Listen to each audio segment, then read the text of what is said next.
રાજકોટના ધોરાજીમાં bogus school ચાલતી હોવાના આક્ષેપ થઈ રહ્યા છે ત્યારે ન્યૂઝ 18 ગુજરાતીએ રિયાલિટી ચેક કર્યું। ચાડ વાવદર ગામમાં કાગળ પર ચાલતી શાળા પર ન્યૂઝ 18 ગુજરાતીની ટીમ પહોંચી અને હકીકત જાણવાનો પ્રયાસ કર્યો। શાળામાં ઓન રેકોર્ડ 54 વિદ્યાર્થીઓ અભ્યાસ કરતા હોવાનું દેખાડાયું છે। જોકે તપાસ કરતા એક પણ વિદ્યાર્થી ન દેખાયો। ખખડધજ બનેલી શાળાના વર્ગખંડના બારણા પર તાળા લાગેલા જોવા મળ્યા તો એકાદ બે ઓરડાઓ ખુલ્લા દેખાયા। જોકે તેની બેન્ચ પર માત્ર દેખાવ પૂરતા જ પાઠ્યપુસ્તક મૂકી દેવાયા હોય તેવું જોવા મળ્યું। અમારી ટીમે શાળાના સ્ટાફ સાથે વાત કરવાનો પ્રયાસ કરતા તેમણે મીડિયા સામે કંઈ પણ બોલવાનો ઇનકાર કર્યો। સવાલો કરતા અકળાયેલા સ્ટાફે મીડિયા સાથે જ ગેરવર્તણૂક કરી। ન્યૂઝ 18ની ટીમે જ્યારે ડીઈઓ સાથે ફોન પર વાતચીત કરી તો તેમણે ગાંધીનગરથી ટીમ બનાવવામાં આવશે અને પૂરી તપાસ કરવામાં આવશે તેવો દાવો કર્યો। ડીઈઓએ કહ્યું કે તપાસમાં કસૂરવાર હશે તો કાર્યવાહી કરાશે, પણ સવાલ એ છે કે વર્ષોથી શાળા બંધ છે તો માસ્ટરની અંદર જે દેખાડવામાં આવેલા વિદ્યાર્થીઓ છે એ ક્યાં છે? ગ્રામજનોનો આક્ષેપ છે કે છેલ્લા 10 વર્ષથી શાળા બંધ સ્થિતિમાં છે અને શિક્ષકો ગેરકાયદે ગ્રાન્ટ અને પગાર મેળવે છે। જિલ્લા શિક્ષણ વિભાગના નાક નીચે વર્ષોથી આ બધું ચાલી રહ્યું છે તો તેમને જાણ કેમ નથી? સત્ર શરૂ છે, કોઈ રજા નથી તો વિદ્યાર્થીઓ ક્યાં છે? શાળામાં કોઈ શિક્ષણ કાર્ય જ નથી થઈ રહ્યું તો શિક્ષકોને પગાર કેમ ચૂકવાઈ રહ્યો છે? હાલ આવા ઘણા સવાલો ઊભા થયા છે। વિદ્યાર્થીઓ બોલે છે તે વિદ્યાર્થીઓ નથી ભોર ગામડાના, નથી છાડવાવદરના, ભોર ગામડાના, ભોળા છાડવાવદર એક આજુબાજુના ક્યાંય ગ્રામ્ય વિસ્તારના કોઈ છોકરાઓ જ નથી। એ છોકરાઓ ક્યાંના છે પહેલાં તો એ તપાસ કરવી જોઈએ। અને જે આમાં અધિકારીઓ સંડોવાયેલા છે, પછી જે અંદરના પ્રિન્સિપાલ છે, કર્મચારીઓ બધા પણ આમાં સંડોવાઈને ઉચાપત કરેલ છે। એમની કાયદેસર કાયદાકીય કાર્યવાહી થવી જોઈએ અને જે પગાર 10 વર્ષથી છેલ્લા 10 વર્ષથી આ પગાર લેતા હતા એ પગારની રિકવરી પણ થવી જોઈએ વ્યાજ સહિત। મારી એવી માંગ છે। રાજકોટની વાત કરીએ, રાજકોટના ધોરાજીની વાત કરીએ, ધોરાજી પાસે આવેલ છાડવાવદર અને ભોલ ગામના તેમાં વચમાં જે કાલારી હાઈસ્કૂલ છે તેના આપણે પહેલાં સીધા દ્રશ્યો બતાવીશ કે હાઈસ્કૂલ ભણવાના લાયક તો નથી, બિસ્માર હાલતમાં અને ખંડેરમાં છે। તેને લઈને આજ વાત કરીએ કે જે રીતે ન્યૂઝ 18 ટીમ રિયાલિટી ચેક કરવા માટે આજે જે કાલારી સ્કૂલમાં પહોંચી તો અત્યારે જે ઓફિસ છે તે ઓફિસના આપણે સીધા દ્રશ્યો બતાવીશ કે ઓફિસના અંદરમાં અત્યારે પ્રિન્સિપાલ અને સ્ટાફ ત્યાં હાજર છે છતાં કોઈ બોલવા તૈયાર નથી। કેમેરામેન આપણે સીધા દ્રશ્યો બતાવીશ કે અત્યારે જે ઓફિસના અંદરમાં અત્યારે જે કર્મચારીઓ જે બેઠા છે, અત્યારે જે સ્ટાફ બેઠો છે, પ્રિન્સિપાલ બેઠા છે, છતાં કોઈ જાતનું બોલવા તૈયાર નથી। જે રીતે આ સ્કૂલ છે તે સ્કૂલના અંદરમાં જે વિદ્યાર્થીઓ અભ્યાસ કરવા આવતા નથી, છેલ્લા 10 વર્ષથી આ સ્કૂલ બંધ છે। ગ્રામીણ લોકો એવું કહી રહ્યા છે, પણ છતાં ચોપડાના અંદરમાં હાલ હાજરી પુરાઈ રહી છે। શિક્ષકો સરકારનો ઉતાપત કરી રહ્યા છે। તેને લઈને ન્યૂઝ 18 ટીમ અત્યારે જે રાજકોટ ડીઓ સાથે ટેલિફોન દ્વારા વાત કરવામાં આવી એવું કહી રહ્યા છે કે ભાઈ આની ઉપર જે કાયદેસર કાર્યવાહી છે ગાંધીનગરથી ટીમ બનાવવામાં આવશે અને પૂરેપૂરી તપાસ કરવામાં આવશે અને જે બી કસૂરવાર છે તેને સજા આપવામાં આવશે તેવું અત્યારે ડીઓ કહી રહ્યા છે। મુના પગારી, ગુજરાતી, ભોલ ગામડા, છાડવાવદર। આ તરફ હિંમતનગરના રાયપુર ગામની પ્રાથમિક શાળામાં તાળાબંધી કરાઈ છે। શાળામાં શિક્ષકો દ્વારા રોજ ઝઘડા કરવામાં આવતા હતા। અંદરો અંદર થતા ઝઘડાઓને કારણે બાળકોના અભ્યાસ પર ખરાબ અસર પડતી હતી। ગ્રામજનોએ 5 વખત શિક્ષકોનું સમાધાન કરાવ્યું પરંતુ પરિસ્થિતિ એમની એમ જ રહેતા આખરે કંટાળી ગ્રામજનોએ શાળાને જ તાળા મારી દીધા છે। જ્યાં સુધી યોગ્ય ઉકેલ નહીં આવે ત્યાં સુધી શાળા ન ખોલવાની ગ્રામજનોએ ચીમકી આપી છે। વડોદરાના સમામાં આવેલા ઉર્મી સ્કૂલમાં વિદ્યાર્થીઓ વચ્ચે મારામારીની ઘટના સામે આવી છે। સ્પોર્ટ્સ ડે નિમિત્તે યોજાયેલી ક્રિકેટ ટુર્નામેન્ટ દરમિયાન મારામારી થઈ હતી। ધોરણ 10, 11 અને 12ના વિદ્યાર્થીઓ વચ્ચે રમાઈ હતી ક્રિકેટ મેચ। ક્રિકેટ મેચમાં ધોરણ 10ની ટીમ ફાઇનલ મેચ જીતવાની હતી તે સમયે જ કરી હતી મારામારી। સ્ટમ્પ, પથ્થર અને બેટથી 5 જેટલા વિદ્યાર્થીઓને માર મારવામાં આવ્યો હોવાનું ખુલ્યું છે। ઇજાગ્રસ્ત વિદ્યાર્થીઓને સારવાર હેઠળ ખસેડાયા છે।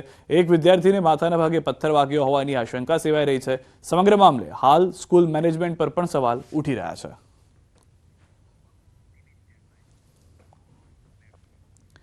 સુરતમાં અસામાજિક તત્વોનો આતંક વધ્યો છે। વરાછામાં તોફાની તત્વોનો આતંક સીસીટીવીમાં કેદ થયો છે। અર્ચના સ્કૂલ સામે જ હરિધામ સોસાયટીથી પાસે દુકાનમાં તોડફોડ। તોફાની તત્વોએ દુકાનમાં તોડફોડ કરી હોવાની જાણકારી। દ્રશ્યોમાં પણ આપ જોઈ રહ્યા છો દુકાનની અંદર ઘૂસવામાં આવે છે, ત્યારબાદ ત્યાં તોડફોડ કરવામાં આવે છે, ભયનો માહોલ ઊભો કરવામાં આવી રહ્યો છે। સમગ્ર ઘટના જે છે તે આ સીસીટીવીની અંદર કેદ થઈ ગઈ છે। સુરતની અંદર પોલીસ વરઘોડા કાઢે છે, પોલીસ આરોપીઓને પકડે છે, પરંતુ તેની અસર આવા લોકોને નથી થઈ રહી તે સ્પષ્ટ અહીંયાથી જોવા મળી રહ્યું છે। દ્વારકામાં અસામાજિક તત્વોનો આતંક સીસીટીવીમાં કેદ થયો છે. મફતમાં પેટ્રોલ ભરી આપવામાં મારામારી કરી છે. દ્વારકા નેશનલ હાઈવે પર બરડિયા પાસેનો બનાવ છે. પંપ કર્મચારીને કહ્યું કે મફત પેટ્રોલ આપો. પેટ્રોલ પંપ કર્મચારી સાથે મારામારી પણ કરી. બનાવમાં પંપ કર્મચારી ઘાયલ થયા છે. હોસ્પિટલ ખસેડવામાં આવ્યા હોવાની જાણકારી છે. વ્યાજખોરોના ત્રાસથી વેપારીનો આપઘાતનો પ્રયાસ. વડોદરામાં બનેલો બનાવ સીસીટીવીમાં કેદ થયો છે. ફ્રૂટ વેપારીનો પ્રયાસ છે આપઘાતનો. ફ્રૂટ વેપારીએ 47 લાખ સામે અત્યાર સુધીમાં 2 થી 2.5 કરોડ રૂપિયા વસૂલાયા હોવાની વાત કરી. વર્ષ 2012 થી 2018 સુધી 47 લાખ વ્યાજ રૂપિયા લીધા હતા. વ્યાજખોરે કડક ઉઘરાણી કરી વારંવાર ધમકી આપતા કંટાળીને વેપારીએ ફિનાઇલ પીધું. વ્યાજખોરની હાજરીમાં વ્યાપારી ફિનાઇલ ગટગટાવતો હોય તેવા દ્રશ્યો સીસીટીવીમાં કેદ થયા. વ્યાજખોરે વેપારીના પરિવારને પણ નુકસાન કરવાની ધમકી આપી હતી. નવાપુરા પોલીસે વ્યાજખોર સંતોષ ભાવસાર સામે ગુનો દાખલ કર્યો. વડોદરામાં રખડતા ઢોરનો ત્રાસ સતત વધી રહ્યો છે, છતાં કોર્પોરેશનના શાસકોની ઊંઘ નથી ઉડી રહી. ઢોર પાર્ટી કામગીરી કરવા તત્પર છે, પણ તેમની પાસે પૂરતા વાહનો જ નથી. પાલિકાના સ્થાયી સમિતિના સભ્યો સરકારના કાયદાનું કડકાઈથી પાલન કરાવવાના બદલે અંદરોઅંદર લડીને કામમાં અવરોધરૂપ બની રહ્યા હોય તેવો ઘાટ ઘડાયો છે. વડોદરા મનપા પાસે ઢોર પકડવાના વાહનની અછત છે, જેથી સ્થાયી સમિતિમાં ઢોર પાર્ટી માટે 8 ટ્રેક્ટર, 8 ટ્રીપર વાહન અને 16 બોલેરો પિકઅપ વાન ખરીદવા માટેની દરખાસ્ત મુકાઈ હતી. જોકે અંદરોઅંદરની લડાઈમાં એક સભ્યના વિરોધથી દરખાસ્ત નામંજૂર થઈ ગઈ છે. વ્હીકલ પુલ મેનેજરનું કહેવું છે કે પૂરતા વાહનો ન હોવાથી તેમની ટીમ ઢોર પકડવાની અસરકારક કામગીરી નથી કરી શકતી. પુલ શાખા પાસે એક ટ્રેક્ટરો પૂરતા છે, પરંતુ બોલેરો અપૂરતી છે. મારી પાસે હાલ 3 જ બોલેરો ઓન રોડ છે. બાકીની જે બોલેરો છે એ અંડર મેન્ટેનન્સમાં છે. વડોદરા શહેરમાં રસ્તે રખડતા ઢોર જોઈને નાગરિકોને એમ લાગતું હશે કે વડોદરા મહાનગરપાલિકાની જે ઢોર પાર્ટીની ટીમ છે તે કોઈ કામ નથી કરતી, પરંતુ અસલ વાત એ છે કે ઢોર પાર્ટીની ટીમને કામ તો કરવું છે, પરંતુ કમનસીબે તેમની પાસે પૂરતા વાહનો ન હોવાના કારણે આ જે ટીમ છે તે નિષ્ક્રિય બની છે અને ઈચ્છા શક્તિ હોવા છતાંય કામ જે છે તે કરી નથી શકતી. વડોદરા મહાનગરપાલિકાની વાત કરીએ તો જે જુદા જુદા વિસ્તારમાં ઢોર રખડતા હોય છે તેને પકડવા માટે 4 શિફ્ટમાં કામ જે છે તે કરવામાં આવતું હોય છે, પરંતુ અત્યારે જે પૂરતા વાહનો હોવા જોઈએ તે પૂરતા વાહનો જે છે તે ઢોર પાર્ટીની ટીમ પાસે છે નહીં. એના કારણે 4 શિફ્ટમાં જે કામ થવું જોઈએ એ કામ જે છે તે અટકી પડ્યું છે.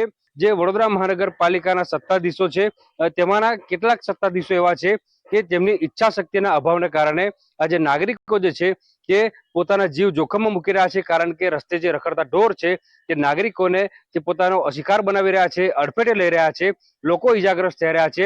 ત્યારે વડોદરા મહાનગરપાલિકાના જે સત્તાધીશો છે તેમને આજે ઉદાસીન વલણ છે તે દૂર કરવું જોઈએ અને ઢોર પાર્ટીની ટીમને પૂરતા વાહનો મળે, રસ્તા પરથી રખડતા ઢોરનો ત્રાસ ઘટે તેવા પ્રકારના પ્રયત્નો જે છે તે કરવા અનિવાર્ય બન્યા છે. હાર્દિક દીક્ષિત, ન્યૂઝ 18 ગુજરાતી, વડોદરા. તો વડોદરામાં હાલમાં ઢોર પાર્ટીની 7 ટીમ કામ કરવી જોઈએ, પણ વાહનો ન હોવાથી 6 ટીમ જ કામ કરી રહી છે. 7 ટીમ પાસે 14 બોલેરો અને 7 ટ્રેક્ટર ટ્રોલી હોવી જોઈએ. તેના બદલે વ્હીકલ પુલ પાસે માત્ર 3 બોલેરો વાહનો જ ઉપલબ્ધ છે. હજી અનેક વાહનોની જરૂર છે. આ મામલે વિપક્ષ નેતાએ શાસક પક્ષને ઘેર્યું અને નાગરિકના હિતમાં કામ ન થઈ રહ્યા હોવાનો આક્ષેપ કર્યો. તો સ્થાયી સમિતિના ચેરમેન નવેસરથી દરખાસ્ત મુકાવી મંજૂર કરાવીને વાહનોની ખરીદી કરવાનું કહી રહ્યા છે. 60-70 માણસના ટોળાનું તમે પગાર જુઓ તો કેટલી થાય, ને ગાયો કેટલી પકડી આખા દિવસમાં? તો કે 5-10.